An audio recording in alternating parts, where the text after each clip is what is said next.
A few months back, we had a chance to go behind the scenes with the Scarlet Hawks cheerleading squad as they were in the midst of preparing for their big national competition. Well, that competition took place earlier this month, and so I met up with Coach Heather Johnson and the cheerleading captains once again to find out all of the details on how things turned out for the squad.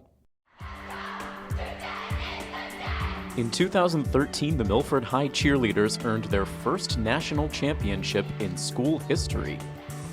2 years later, the squad earned the right to compete on the national stage once again as the team made their way to Orlando to compete in the COA Ultimate National Championship.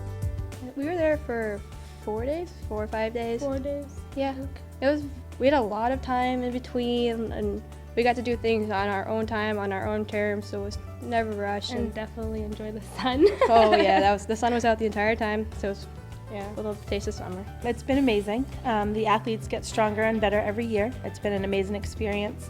I love coaching, and every year they make it just that much better.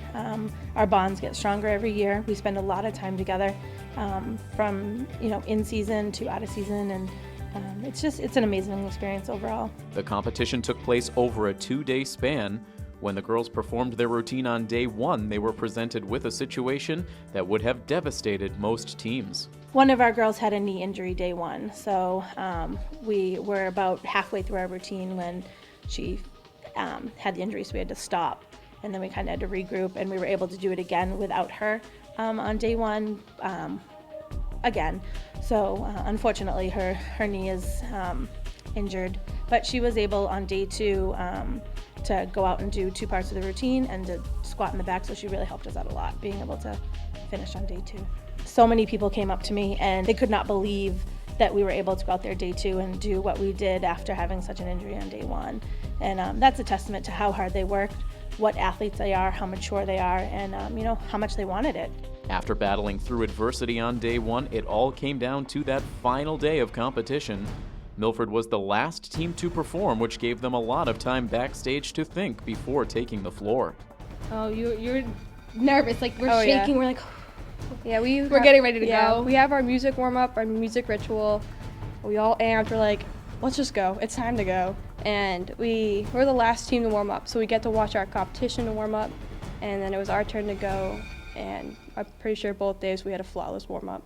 And usually that's I don't know how to, it's, in cheerleading, if you have a good warm-up, you never know what's going to happen on the mat. Usually if you have a bad warm-up, you do pretty good. You have an awesome routine. So it was very, you don't talk about it, but everyone knows you don't know what to expect. Oh my goodness, I'm a nervous wreck because you give them the tools, and once they hit that floor, there's nothing you can do. You just you pray for the best, and I'm on the edge of my seat. And at this competition, we were sat on the floor, but I was on my knees and I couldn't wait. And when they hit their routine, I jumped up and yelled, and then I had to get back down because I was so excited. But it's nerve-wracking. But once the music starts and you see them in their element and how much fun they're having, your nervousness eases, and that definitely happened for me. Going last, we had 2 friend towns, Tri-County and Marlboro were there, so they stayed and watched us, and that had even a bigger crowd than just the parents that came with us, so it made it even more exciting. But if we went first, I think it would have been probably the same result, but maybe not the same energy. When it was finally time for the girls to take the stage, it was an environment unlike anything most cheerleaders ever experience. It was pretty packed. It was an all-star comp, so there was a lot of other teams there, a lot of other high schools, but we weren't competing against. But when we were competing, when we were stunting, it was silent until we hit, and then the place erupted. Yes. So it was amazing. When you're competing, you don't see anyone because all the lights are on you, so you don't see anything, which I think is pretty good because it kind of eases the nerves. Day 2, I knew it. The second they hit their second pyramid, I was all over the place. I wanted to run out on the floor and cheer with them. It was so exciting. They hit it, they were on fire, their faces were so happy, and when they hit their second pyramid, which was their last hard element for dancing, I just knew it. I could tell. I was crying.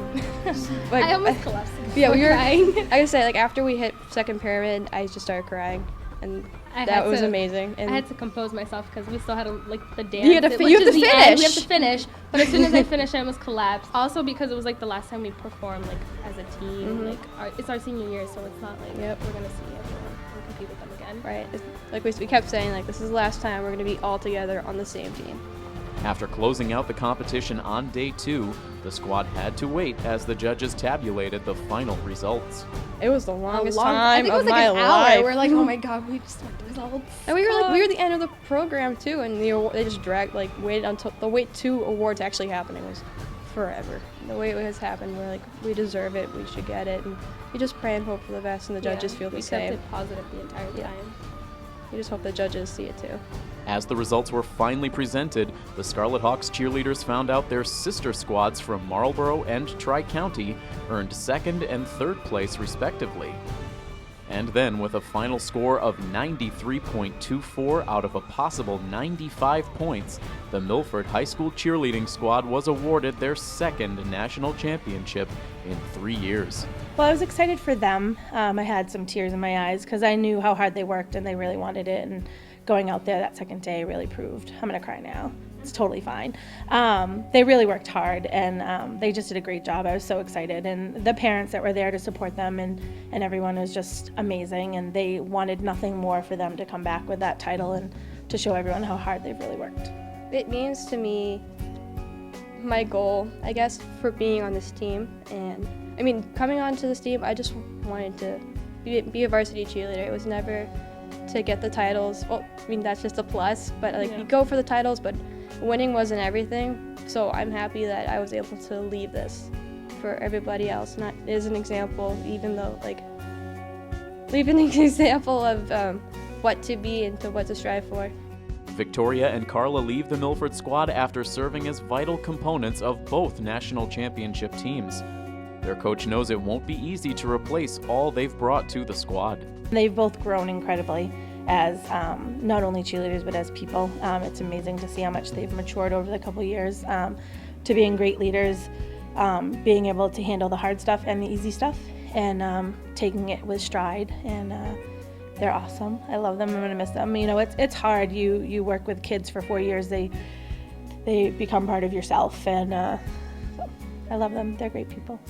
She's definitely like a second mom. Yeah, she's definitely like a second mom. We And call her she's mom. always honest with us, and she always tells us, like, you guys need to do this, this, and this. And it's like, she doesn't get mad at us, but she's like, tells us, like, what we need to do. Like, sometimes if we have a bad routine, she'll tell us, she's like, I don't know if you're gonna win, but just be happy, you guys did your best. And It is what it is. Yep. I just wanted to list off the team members because everyone played a vital part and they all deserve to get recognition. So starting with our seniors, we have Victoria Chiarelli and Carla Cubias. Juniors, Natalie Appleby, Ari DeMarco, Olivia Hickey, Jenna Smith, Rachel Smith, Lily Schmallenberger, Kelsey Gaudette, Julianne Lovejoy, Gabby McGovern, Ani D'Arizonian, and Emily D'Antonio. Sophomores, Katie Scozafava, Victoria Scozafava, Lauren Tommaso, Danielle Chasen, Taylor Dubé, Angelina Oliva, and Kristen Gerard. And freshmen Stephanie McCrae and Gianna Lanzetta.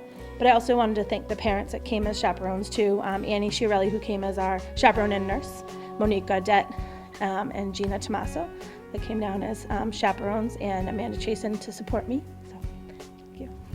Going down the second time, you're never sure if you're gonna have that same feeling again. And I'm happy I got to have it a second time, especially for my senior season.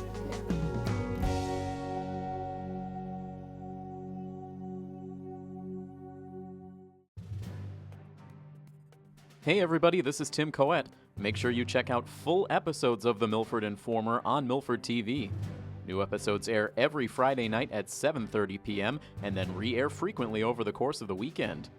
Milford TV can be found on Comcast Channel 8 and Verizon Channel 38. And if you live in the Milford area and have an idea for a news story, you can contact us at news@milfordtv.net.